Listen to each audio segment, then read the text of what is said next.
All right, today for our sports chat, we continue to celebrate women doing well in the world of sports. As we know, this is the last weekend of Women's Month, and the spotlight is on Akhona Makalima, who is the first certified women football referee in South Africa.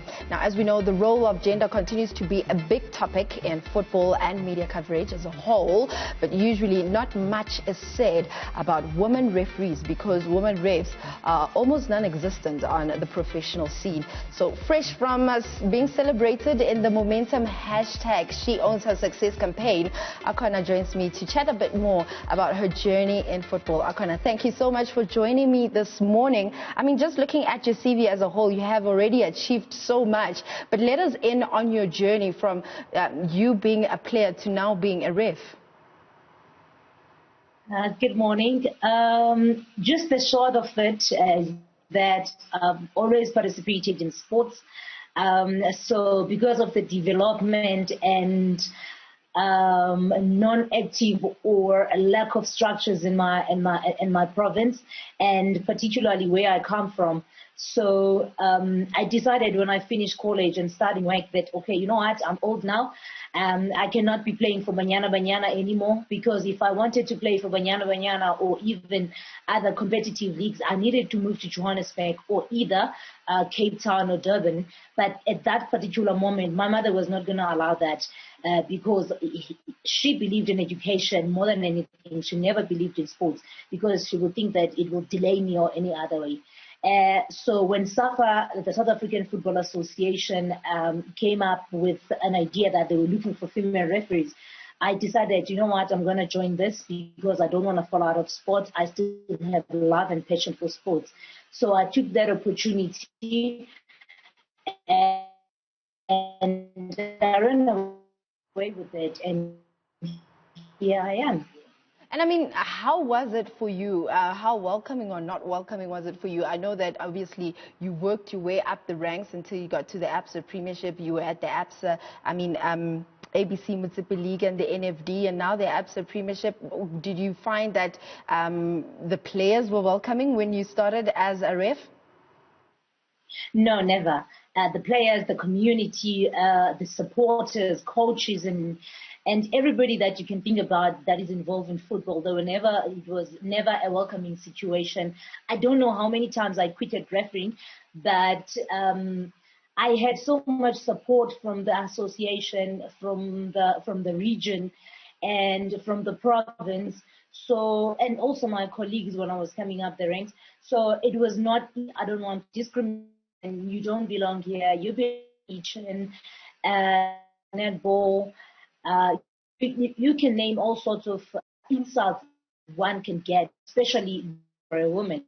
But with the support that I've been getting from the association, from my fellow referees, and the province, the region, so yeah, it was not easy. But with their support, I managed to stand. But throughout the years, trust me, I've always wanted to quit. I was like, you know what, these people are correct.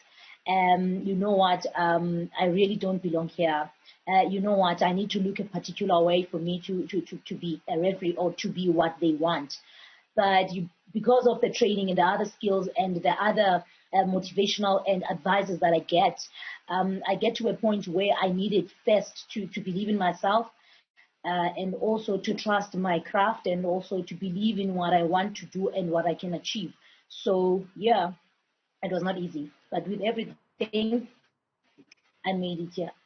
I can only imagine being questioned by why do you think this is a foul? I mean, with us as reporters, as female reporters, you're always questioned about some of the things that you report on. But in terms of the level of competition between ABC Municipal League, NFD, ABSA Premiership, how have you found it as a ref?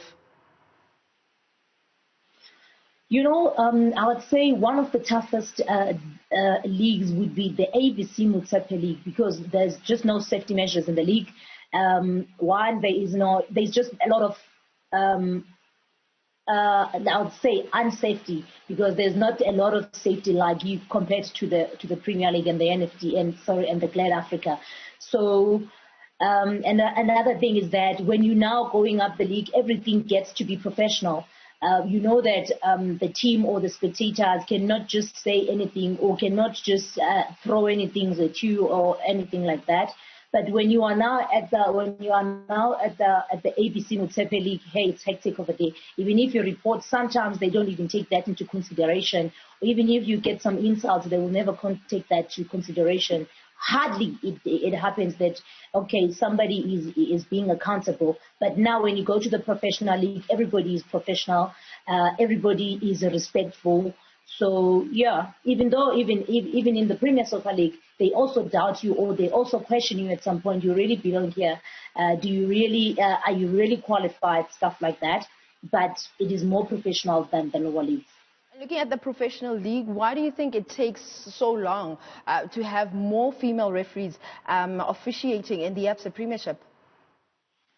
You know what? I'll definitely say one of the things is that with a lot of negativity going around being a female referee or participating in sport as a woman, we get discouraged. We get a lot of questions. Others, maybe it's the family background, culture, and there's a lot that comes with it. It's not easy. Let me just put it like that. There's a lot that comes with coming up the ranks and everything.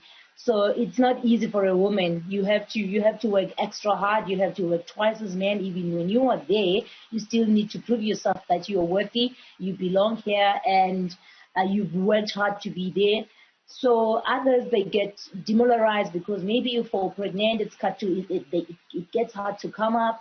And other thing is the lack of information. That if you fall pregnant, you can always come back. Other people at the time, they didn't know, back then they didn't know that if you fall pregnant, you can always come back, write to your FIFA or write to the SAFA and tell them that unfortunately you are pregnant at this particular time, but you can always come back. FIFA allows that, but at the time, back then it was not, people did not know about such information. So I feel like it's important that the information must be put up there for people to know it. So that even anything can happen, or yeah, if somebody falls pregnant, they can always come back. So it's just a lot of things that women referees are experiencing more than the male referees. Now, Akhona, how do you see the level of officiating in South Africa, and what do you think we still need to work on in terms of getting to the top level of officiating in the PSL as a whole? I'd say there is a learning point in anyway in every industry. There's gonna be mistakes in every industry, but what is important is to work towards bettering yourself and be better the next day. So I feel like we are doing a very great job. Remember, South Africa is one of the countries that produces most and best referees in Africa. So with that I have mentioned that always a room for improvement. So yeah, I think we are there. In time, we still need to improve. Well, quite unfortunately, time has run out, but Akhona, thank you so much for joining us to let us in on your football journey. She goes by the name of Akhona Makalima, who is the first certified woman football referee in South Africa, just letting us in on her football journey as a whole.